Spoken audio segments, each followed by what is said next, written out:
Two friends, Two pastors, two theologians, exploring God and the greatest mysteries of life. unscripted, I'm Dr. Wes Arblaster, and I'm Dr. Ethan Smith. and we are... Mysterion.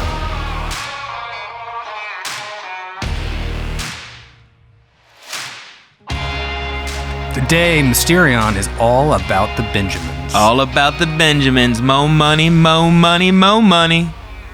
Yep. Mo money, mo problems. That's what Evagrius says, right? I think you stole it from Jesus. Show your $100 bill there.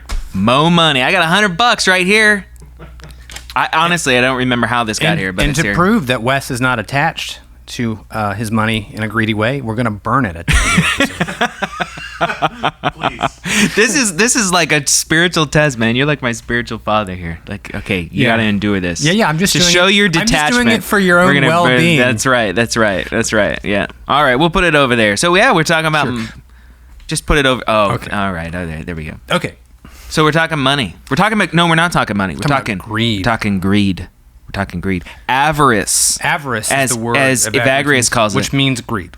It means greed, and we're going to use the word greed because we're more familiar with the word greed. Exactly, Right? yes. Yep.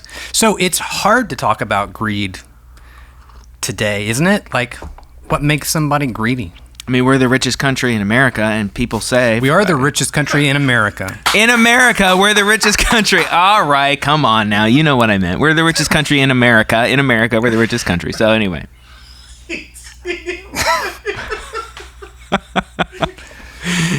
The Benjamins are going to your brain, man. Anyway, whatever. So, yeah. So in America, all right, we are a very wealthy country, right? Yes. Yes. In the United States, yes. So the United States is a very wealthy country. You're killing Yeah. John. I'm sorry. So, Yes. in so- that case, it's tough because there's a lot of money flowing around. And we right? should expect with this kind of wealth going around, distributed such as it is, that maybe it's hard for us to get a clear view on what exactly is greed. Right. I mean, greed is obviously, most everybody has some amount of surplus, which is very different than what we have in Evagrius' day in terms of the amount of plenty, Yes. right? And so typically what happens sometimes is we say, well, is it a certain number, right? Is it a millionaire, a billionaire, whatever? Is it your attitude? Just your attitude. Just your attitude. It's like, well, you can have like... You can have all this where everybody's hungry if your attitude's right. Right. That's kind of what we do. You just have an attitude. So it's either yeah. one of those things, right? You either want to name a certain amount or you say it's just attitude. Right. And both of those seem like they're not really getting It seems there. kind of empty, right? Yeah, right. So we got to get back in. We got to get a little bit further into this, and I think Evagrius is going to help us do that. But before we so do, is his friend Jesus. but we're going to talk about Jesus first, because Jesus talks about money, man. A lot. He talks a lot about money. Yes. As is his brother James. And it's all nice, happy feelings. Yeah, right. If you ever read James. So anyway, we're going to back up a little bit. We're going to get to greed today, but we're going to do something not unlike what we did last week, where last week we took a step back and we looked at the anthropology, or the view of the human being as a temple. And then we talked about sexual desire within that context. Right. And today we're going to back up and talk about the psychology of the human being, and the psychology of sin, and the teachings of Christ and in Evagrius and all of the church fathers who we talk about, to give that a kind of context, and then talk about what this thing called greed is, why it's a problem. So we're going to do a thing again where we try to give you a sort of broader overview that helps you both read Scripture better, but also in terms of our own spiritual life. Yeah. And one of the things we learned from last week was, the way in which we approach the passions and the thoughts that incite those passions is not really just a list of like do not. These things have a particular kind of power over us as spiritual beings that pull us away from the love of God, which is in Christ Jesus. And what we're going to find when we begin to approach what Jesus' teachings, and we're looking at the Sermon on the Mount specifically here about money, is Jesus talks about the dangers and the risks of money, precisely in that way, that Jesus' teachings really want to focus on how money seems to have, there's an extreme, money is sort of like this perilous thing. Like it comes from the good gifts of God, right? God's creation in various forms and our labor and working with that. And yet because we are the kinds of beings that we are, we can get pulled into having a detrimental relationship to God's good creation, and that money has a very precarious role in that as it relates to our spirits. So I think that why don't we dive into Jesus' teachings about this, see where we go with it, Yeah, and then can go we from there. get into this in two ways? Two questions that I never would have thought of as related, but I think they are related. One is, what in the world's going on with the Sermon on the Mount?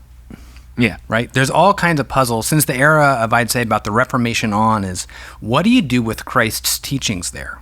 Why do they take the form they do? That's one question.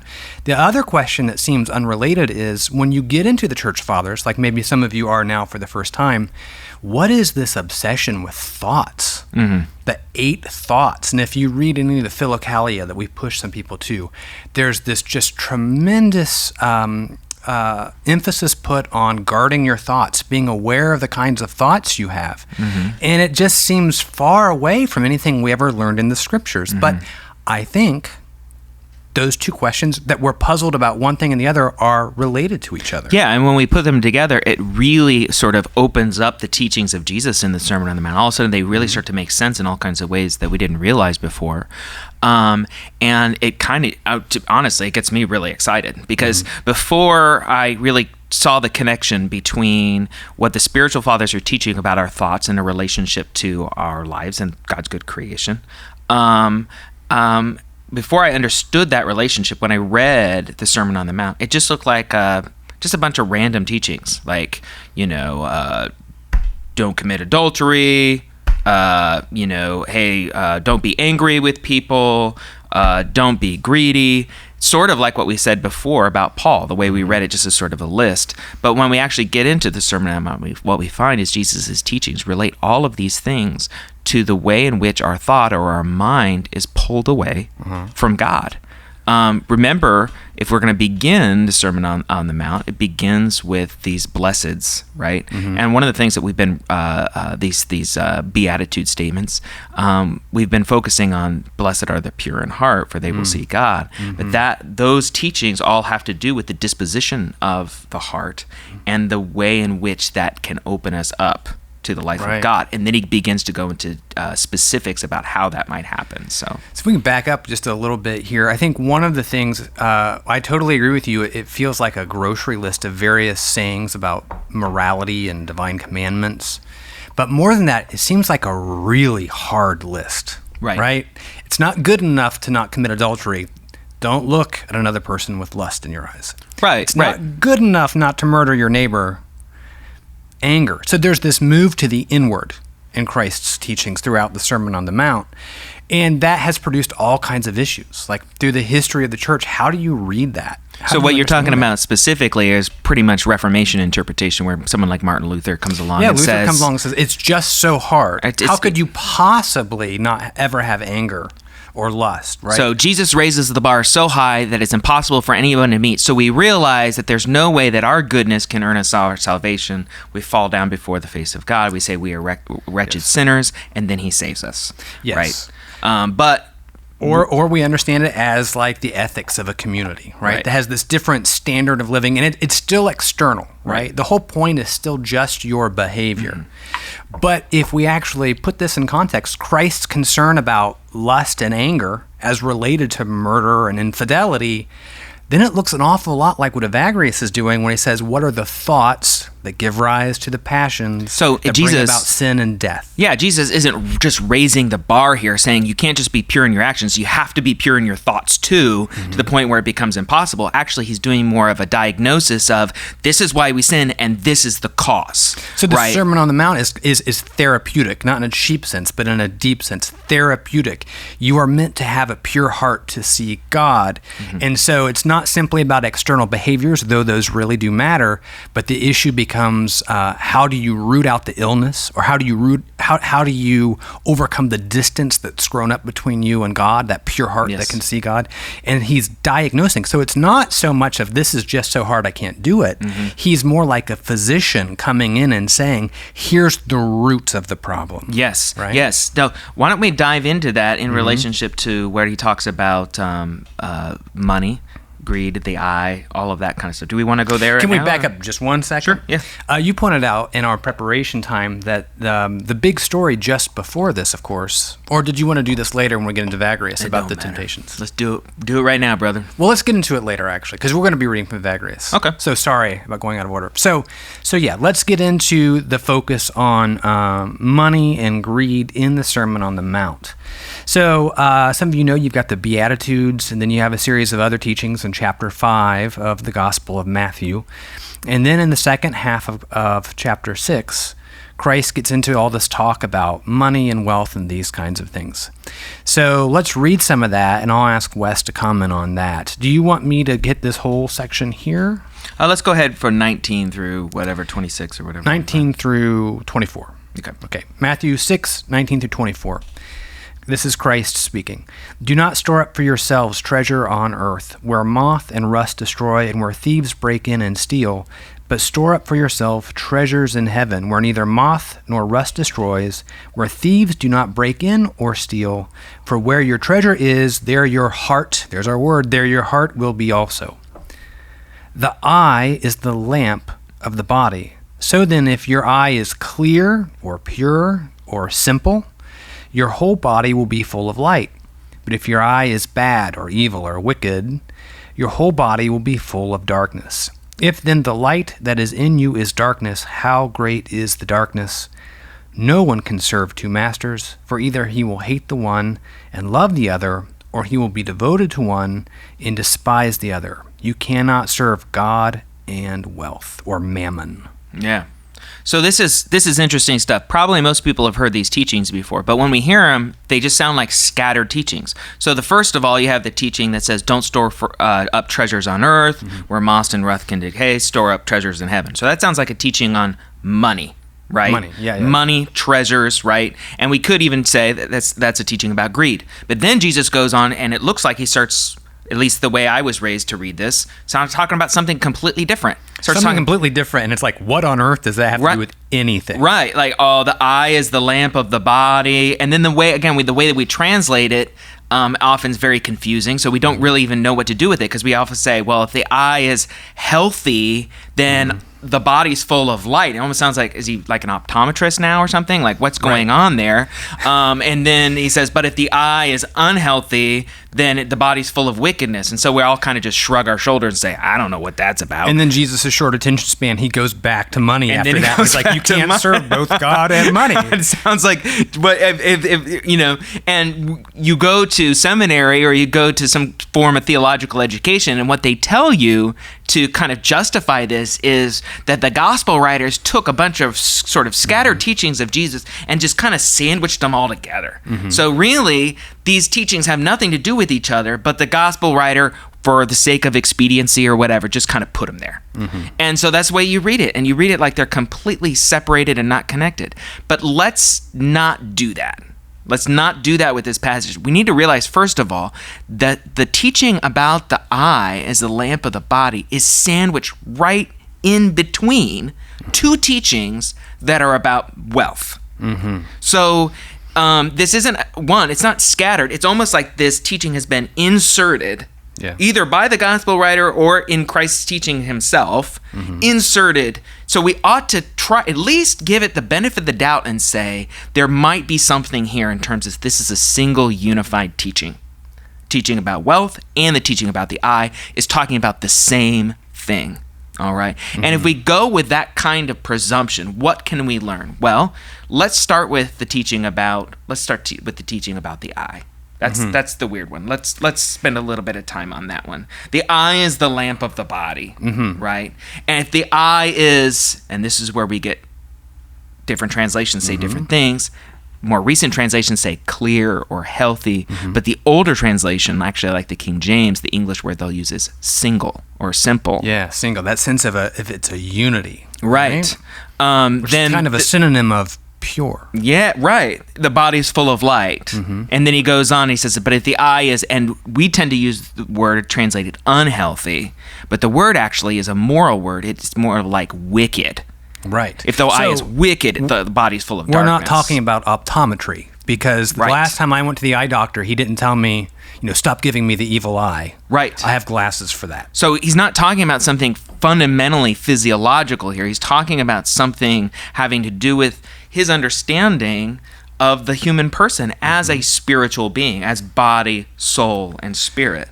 Right. So let's try to get into that a little bit more. Try to get what we would think is more accurate interpretation, and see how then from there, how that connects with the discussion about money and greed. Yeah. So the church fathers as a whole, and then we might get to a passage from Evagrius. For them, the mind, or that word, the nous, was understood to be the eyes of the heart, right? And I think it would be natural in that context to read the idea of the eye here as the mind, the eye of the heart, because in the verse just previous, Christ says, for where your treasure is, there your heart will be also. And then he goes into this idea of an eye that's pure or simple or single versus an eye that's wicked. And it seems to me we have here an invocation of the eye of the heart. Yeah. The mind. Yeah, so if we understand the eye itself as kind of the window to the soul, right, or the lamp of the soul, we're talking about something spiritual. It's all right, and we do this all the time. Like, for example, the metaphor. If I'm trying to discuss this with you, and you say in response to me, "Oh, I see what you're saying." Like, what we're saying is you grasp, you understand, your mind is able to comprehend. You've taken in what I'm saying. That the imagery of seeing and understanding, comprehending, perceiving, right? I perceive that, right? Those are so wed together. And Jesus is here is talking about the spiritual sense of understanding. Right. And the word that he uses, therefore, for eye is, if the eye is, and the Greek word there is, I think, is huplos, which is contrasted with duplos, which is not, if it's not duplicated, if it's not separated or divided from itself, if our understanding is not separated or divided from itself, right? We're not seeking after two things. We're not perceiving two things. But we see our heart is focused on one thing and one thing alone, then we are full with light. But if our heart is divided, right? If our understanding of what is divided, then it's a wicked state, and our body's full of darkness. So what you said so far takes us one way both into the passage after it about serving two masters, and in one way to the passage just before, where Christ almost gives you an image of two different treasures, right? Right. So first he gives the image of earthly treasure, which can be destroyed, in fact, over time will be destroyed. And he sort of presents to you two types of wealth. Yeah. Heavenly wealth, which, as we've talked about, is also eternal wealth. It's like the above, Paul's language of above, or earthly. Right. And then, of course, he goes straight to the heart, where your heart is. Is your heart set on this kinds of thing that you will eventually lose? Not just that it might happen, you will, even if it does not till the day you die, you will lose these things. Or heavenly wealth, which is by nature eternal and is within you, so to speak. So there, you've got the eye. What's it going to look for? Is it looking for both? Is it looking for one that decays and falls apart? So, and what's interesting about that is he says, don't store up for yourself treasures on earth. So the understanding here, again, if we're understanding the eye as the eye of the heart or the eye of the soul, he's saying if you begin to store up treasures for yourself on earth, your heart is going to go where your treasure is. So in that sense, if you're storing up treasures on earth, right, you're going to be divided because not only are you going to seek the treasures above, but you're also going to be seeking the treasures on earth. That's going to create darkness in you. Your eye is going to be divided, and your whole self is going to be wicked in that sense. So you can see where the two treasures, and where they're located, where you're storing up those treasures is going to produce for you a divided heart and a life that's full of darkness. So he gives you these two images of what the eye of your heart can look at. And then after he gives this idea of you want the simple, the singular eye that looks only on the treasure in heaven, which is above or within. But then he talks about the stake of having a duplex eye, right? Yes. That's looking at two things, is not simply trying to do two mutually exclusive things at once, but in essence, serving two gods. Yes. Because in the translation I used here, the New American Standard Bible, in verse 24, it says, you cannot serve God and wealth. Literally, it's mammon. It's naming wealth almost like that's like the name of a false god. Yeah. And so this idea here is if you're trying, to have a double eye, which is a wicked eye, then you're trying to serve two gods. Right. Which in that framework is impossible, Christ So the says. serving two masters is precisely the duplex eye, or the divided heart, to use the language of James, right? Right, exactly. So, and it's also, to use, again, the language of Paul that we used last week, it's to have our mind, in some sense, fixing our mind in some way on Christ seated above, but also on the things of the earth, right? Because he uses the language of idolatry there, Yes, right? Exactly. It's the exact same language, right? It's essentially bowing down and worshiping something in the wrong place, not God above or Christ within, but the kinds of, and again, money, not inherently evil, but it's a spiritual danger precisely because it draws us to that outer court again. Yeah. right? So if we understand this, let's step back again and say, what's Jesus doing in the Beatitudes here? I mean, Jesus is what he's really doing is saying, listen, these physical things, whether it's lust when he talks about adultery, or murder and anger, right? He says, you've heard it said, do not murder, but I tell you, if you're angry with a person, right? Or the law says, do not commit adultery, but I tell you, if you lust after another woman, you are committing adultery in your heart. What he's doing is saying, listen, all of these externals are the effects of what's actually going on in the heart. It's the same thing with greed here. He's saying when you have your treasure divided in this way, the relationship, what's actually happening, we got to get down to what's happening in the heart. That's going to produce darkness in you that way. It's storing up treasures in earth, or storing up treasures in heaven. Likewise, serving two masters. If you have a heart that is divided in that sense, you're going to be worshiping God and worshiping mammon in that way. So it's almost, again, it's like a spiritual physician saying, these are the symptoms that we find. Let's look for the cause. The cause of your sickness, the cause of the fact that you are not filled with joy and blessedness, which he begins the whole teaching the Sermon on the Mount with. The cause of these things is precisely a heart that has been divided from itself, or the eye of the soul has been torn apart. And that's what money can do for us. Yeah, and it's interesting, sometimes we take this and we run, so let me back up. Let me start over. We're not just saying it's an attitude thing, right? No, it comes close to the attitude thing, but it's subtly different. Yes. In that, if we look at Christ's other teachings about the heart, say with anger, right? He doesn't say, well, what really matters is anger. Therefore, if you can just go murder people without anger, you're good.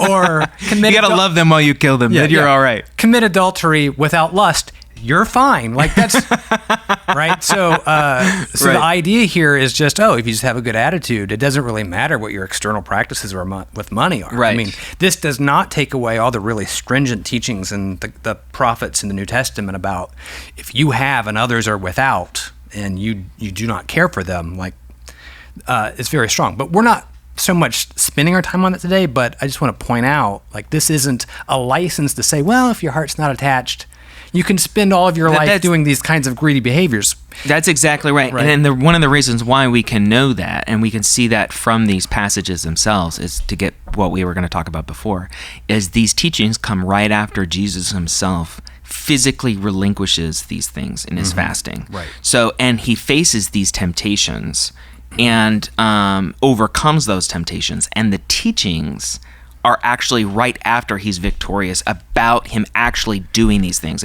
If we're going to try to summarize what's happening, the context prior to this. And what a cool link again with Evagrius. Christ goes into the desert and doesn't eat for 40 days, faces temptation down about food and about possessions and about glorious appearance. He overcomes those things, and then he writes, or he delivers a sermon that's all about rooting out the thoughts and the interior seeds of evil actions and passion and death.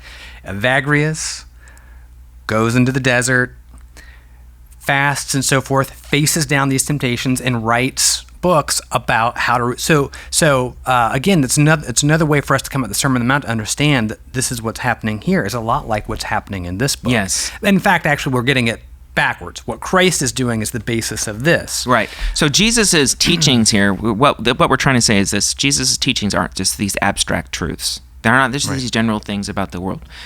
But his teachings here relate very much to his own experience and his own ability to actually, and authority to teach, because he has faced these temptations.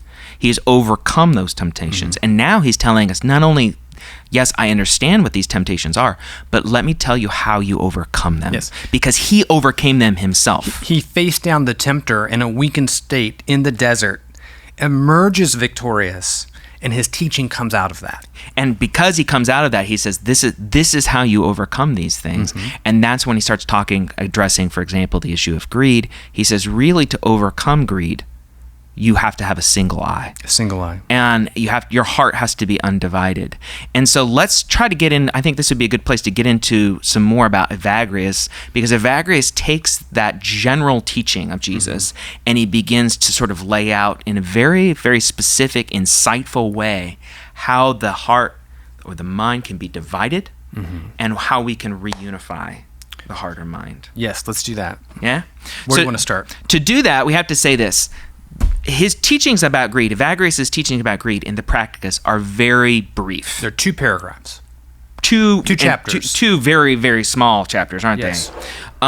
And so, go ahead. Yeah. Well, Let me open real this quickly, up. before we get to the stuff you're going to do, it's worth noting that in the Sermon on the Mount, just after what we talked about in chapter 6, Christ goes into sort of what results from this preoccupation with wealth, and that's anxiety. This is precisely his teaching about anxiety that flows after this, and seek first the kingdom of God. Yeah, because he does the treasures, and then he says, do not be worried. And again, we find that, we think that's random. They're disconnected. But Right. no, it's exactly, no. It is your allegiance to mammon. It's the divided heart that leads to anxiety. Mo money, mo problems. Mo That's money, what mo Jesus problems. teaches. And that's where he goes. And Evagrius sort of starts there. If you all, let's look at it real quickly. When he names avarice or greed, he says in chapter 9 of the Practicus, greed suggests to the mind a lengthy old age, inability to perform manual labor at some future date, famines that are sure to come, sickness that will visit us, the pinch of poverty, the great shame that comes from accepting the necessities of life from others. And that's what he has to say. So where Christ says this is going to lead you into this deep anxiety, Where you're and worried fear, about what we will eat, what we will drink, what we will wear. Evagrius assumes, okay, we're there. Right. This is where we're at. And so, which is interesting, he doesn't think greed is rooted in this just like selfishness, like Scrooge McDuck, I just want more, more, more. But, I mean, that's easy to condemn. But rooted actually in anxiety and worry and fear about, will me and the ones I love have enough? Yeah. What if it gets taken away? What if it gets taken away? And those kinds of things. And so Evagrius starts there and says, hey, we're here. So how do we learn from Christ to get sort of back to that place of the single eye? Yeah, where our heart is undivided. Yeah. Yeah, in that way. So to do that, again, to get more into depth, I'm going to have to read from Evagrius on his On Thoughts. This is specific. What's interesting about this is he takes the passions, he takes the thoughts, and he goes through a careful analysis of what actually happens in our experience of these thoughts and what we can do to resist or hate the aid in that way. So I'm going to begin to read here in chapter 2 of his On Thoughts. He says, all the demonic thoughts import concepts of perceptible things into the soul. So let's start there. Demonic thoughts import concepts of perceptible things into the soul. So what are concepts of perceptible things? So the perceptible things is usually our thoughts come in the form of images, pictures. Things that come through the senses, the 5 senses. That's right. So if you think about what your internal life throughout the day, most of the time you're not thinking in terms of words. You're not talking to yourself. We can do that. But oftentimes when our mind begins to drift, it begins to drift into various images. And if we do have words, they're words about those images, concepts of. Yes. Right. So I'm thinking about, food or Yes. home or what have you. Yes, and then he continues on. He says, the mind being imprinted on by them. So the mind here is almost like being stamped by these pictures. okay, by these images, bears about in itself the shapes of the things, and from the thing recognizes at length the demon that has drawn near. So this is actually, I think this is really interesting stuff. So basically what he's saying is, for most people who haven't really become vigilant or aware of their own thoughts, the classic words the fathers use is nepsis here, watchfulness or sobriety of thinking. For the average person, there's so much thoughts, random images and things that are just sort of swirling around in our mind that we're only half conscious of. But what he says here is a lot of those thoughts can be imported, in his language, is imported or imprinted on us by demonic influence. But he says for the person that begins to become disciplined in their thinking, what they begin to recognize is if you become aware of the thoughts that enter into your head, you can trace them back to their cause. So it's kind of like Christ's teaching, right? Don't be unaware of what's going on within you. Right? Yes. Are there angry thoughts? You need to pay attention to that. Yes. Right? So I'll give you an example. My wife and I are in the middle of buying a house. And, there's a lot of stuff going on with buying a house, and as far as the contract's concerned, and how am I going to move in, and how is our family going to live there. And I find that so often these images and pictures and problems are appearing in my mind. I wake up in the middle of the night now and I'm like, okay, how are we going to have the kids move into this area and the fence be set this way, and how are we going to keep our dog from not being killed? Like, all that stuff's going around in my head. And what Evagrius is saying is, if you're vigilant, what you can do is you can look at the specific image that's popping up into your head, whether it's the fence or the repairs we have to make. What is actually causing that? Now, oftentimes for me, the cause of it is actually anxiety. Just like Christ says, and Evagrius says, right? Right. And it's in some sense because my treasure, I'm now investing treasure into this property, into this house. And my heart is going to begin to move towards where my treasure is. And because my treasure is in something where rust and moth can destroy, anxiety begins to emerge. So what's fascinating about it, though, is he's saying, be vigilant, look and see what's happening in your thoughts, trace them back to their causes, and you begin to see how your heart or your mind is being divided in that way. So let's continue. He says, thus, if the face of one who has wronged or dishonored me should appear in my thinking, the thought of grudge bearing is proven to be approaching. So here's the example of anger. If someone's their face keeps popping up in their mind, like Martin and his brother 2 weeks ago, we can begin to diagnose what the cause is of that. That causes anger. That's why that image. And I've heard the example of somebody says something to you early in the day, and you just kind of let it go, and maybe there's a slight in there, or just a little, right, and that'll follow you. And then all of a sudden you get home and you have your downtime. Then all of a sudden their face shows up, and you need to ask yourself, why? What's going on? Right.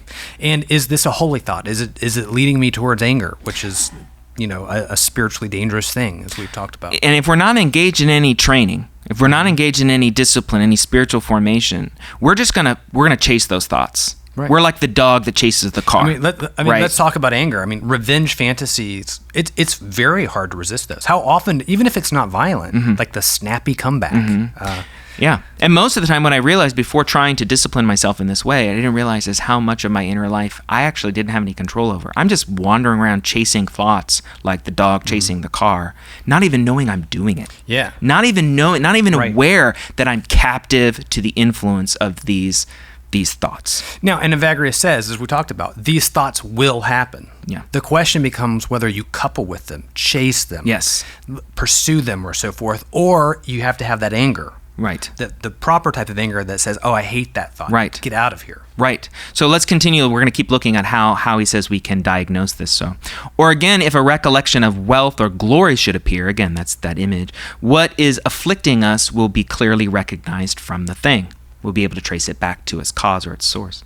It is likewise for the other thoughts. You will find who is present and suggesting them from the thing. So this is the diagnosis from the mental image to the cause. But I do not mean that all memories of such things result from the demons. After all, when one sets it in motion, the mind itself naturally brings up appearances of created things. So what he's saying is many of us, we don't even need that kind of negative spiritual influence, our minds are already chasing those things down because we've learned to chase them down, right? Of its own motion, of its own energy, our mind is chasing these things. And let's remember, he's not trying to name something for which we're guilty and just feel bad. He's acting like a physician. He's trying to name the things that produce these miseries so we can heal them. So again, Yes. I just want to block. This is where we go in our culture, this idea, I'm inadequate even in my thoughts. That's not where this is headed so much as, look, let's find those things within us that keep us distant from Christ and remove them. Right? Yeah. So he says, after all, when one sets it in motion, the mind itself naturally brings up appearances of created things, and our minds are very much in motion right now. So I refer only to such memories as unnaturally draw along the irascibility or desire. We need to put that to the side for now.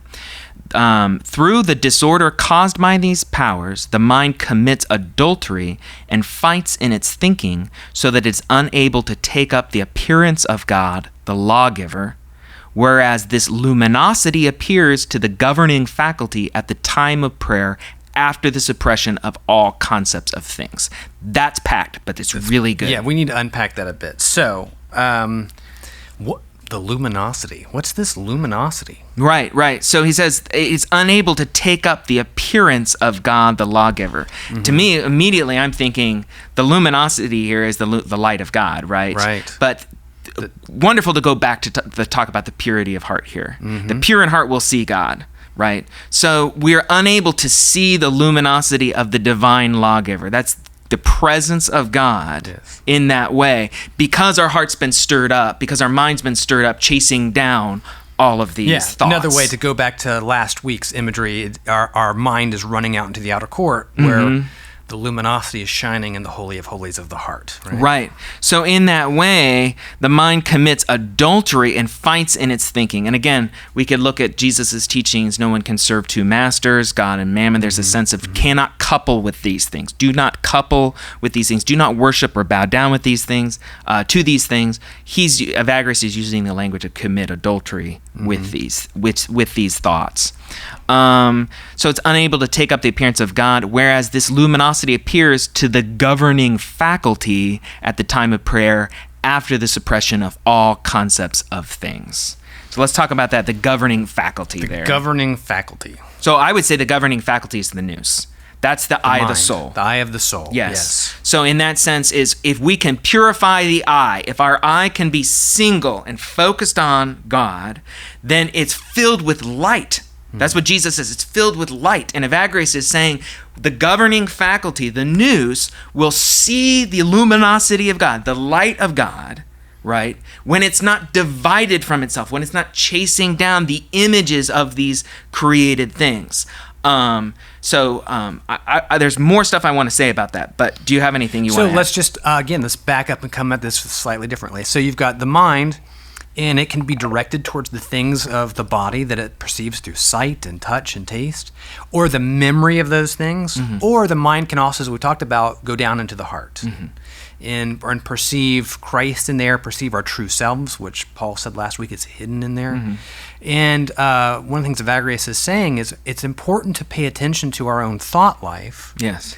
Precisely because it's there that we can figure out, when we step back and look at that, we can say, are we always running out into the outer court? Right. Are we marrying ourselves, bowing down to the things of the outer court? Or do we just put those things in order, because they're not bad in themselves, so that we have the time and the space and the capacity to try in prayer to at least approach the Holy of Holies within, right? Right. So let's talk about this a little bit in terms of the practical application to our lives. So take my example of buying a house. I mean, Evagrius is saying, first of all, I'm buying a house that is bigger than the house that I have now. All right. I'm going to own this house, whereas right now I'm renting the house. So you're going to be fine without this. Right. You just take that, right? This is the thing, though. Like I think Evagrius is saying, this is spiritually, you're entering into more precarious territory. Right. So, and I can say from experience, this is true. Like I find my mind being pulled toward these things. Now, I could take the monastic route if I was called to that and say, try to relinquish ownership, but we're not there. Right. So now I have to say, what do I do with this? And I think where Evagrius can help me is by realizing there's a couple of things. The first of all is, for him, it's the thoughts that are the most precarious or dangerous. And what I mean by that is this, that the house itself, I could understand the owning of the house, right? I could be not pulled away by those thoughts, right? If my attitude towards that property is such that I'm seeing it through that single eye.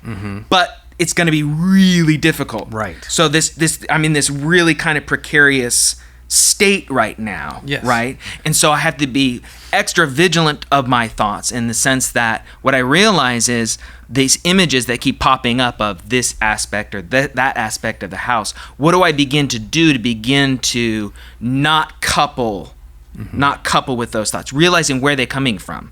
That's actually coming from anxiety. That's actually coming from vainglory, right? These kinds of things. And when I begin to do that, then I can begin to diagnose where I need to go with this. It's almost like I'm playing with fire, he's saying. It's not necessarily going to be entering into sin, but I'm in a state where I'm opening myself up precisely because I have invested treasures in earthly things. I've invested to divide my heart in giving this way. forethought and planning, these things aren't bad in themselves, right? We're not saying that at all.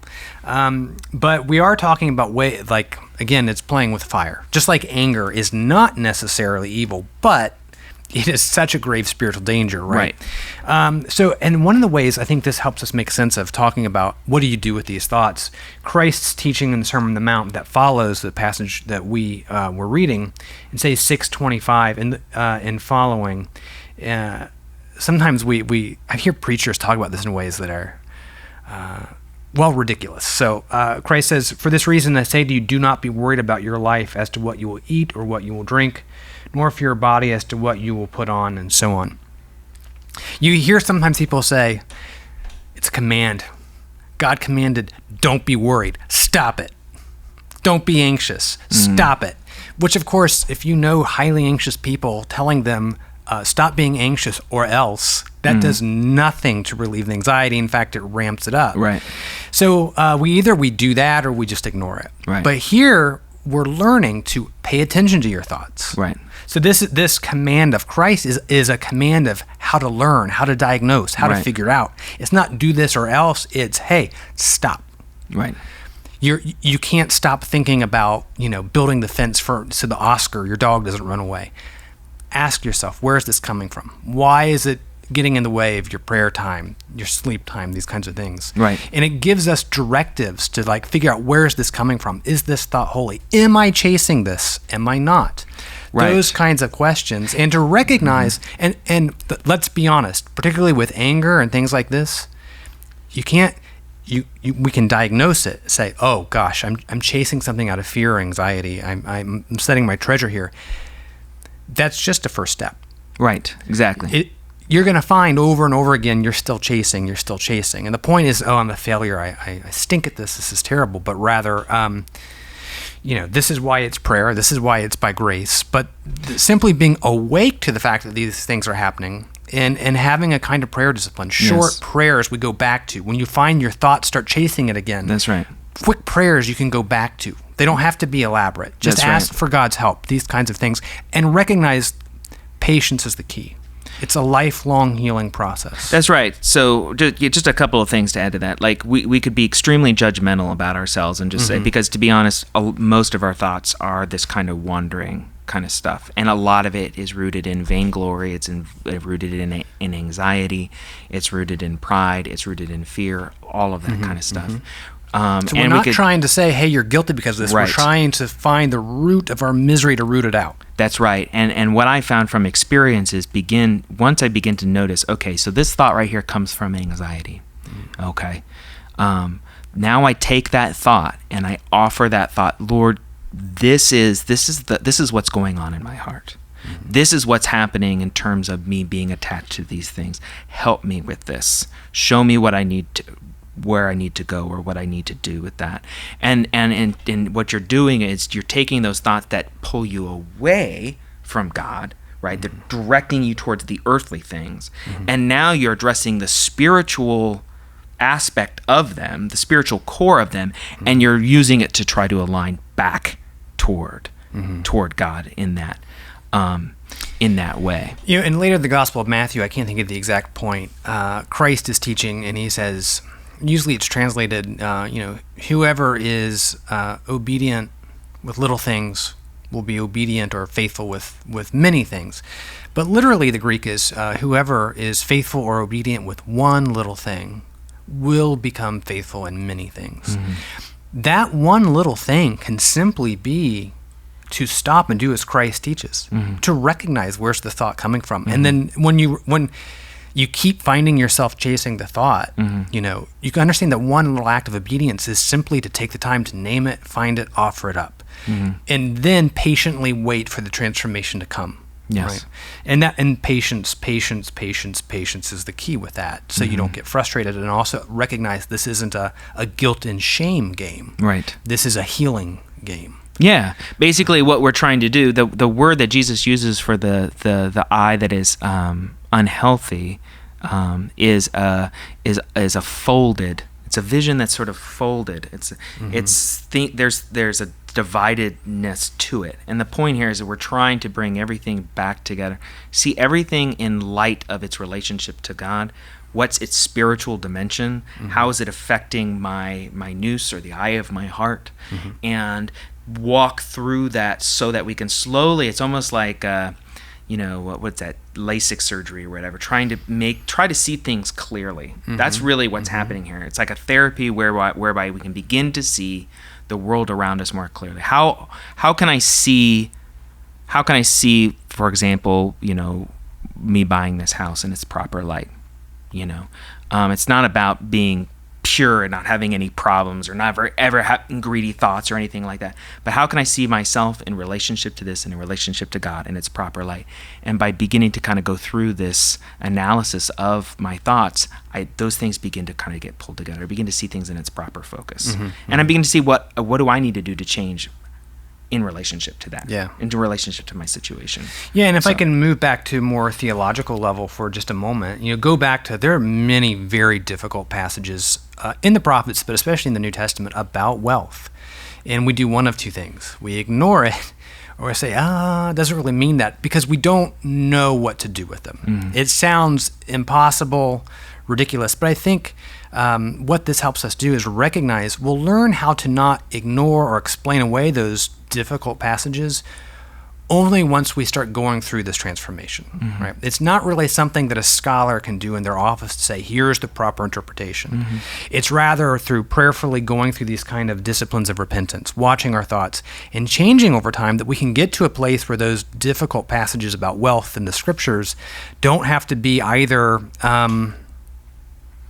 double down on in this kind of angry, judgmental way, or else just explained away. We can learn how to live with these things truthfully only after undergoing this kind of transformation, taking this medicine. And from experience, and this relates to what Father Silvio said a couple weeks ago and what you've mentioned before too, like in this experience, like it's precisely in this kind of weakness and recognizing the way that our heart has been divided in this way, that we know that Christ has come to heal us, and that is, Christ identifies with us in that, right? It's the tax collector, it's the one who says, I have sinned in this way, have mercy on me, that Christ comes and meets us. So it's not just a matter of, I have these thoughts and I'm divided, so I can't really pray and I'm impure. It's precisely the impurity there, and coming before the Lord in that, recognizing that, where you experience Christ's healing and His grace and His mercy.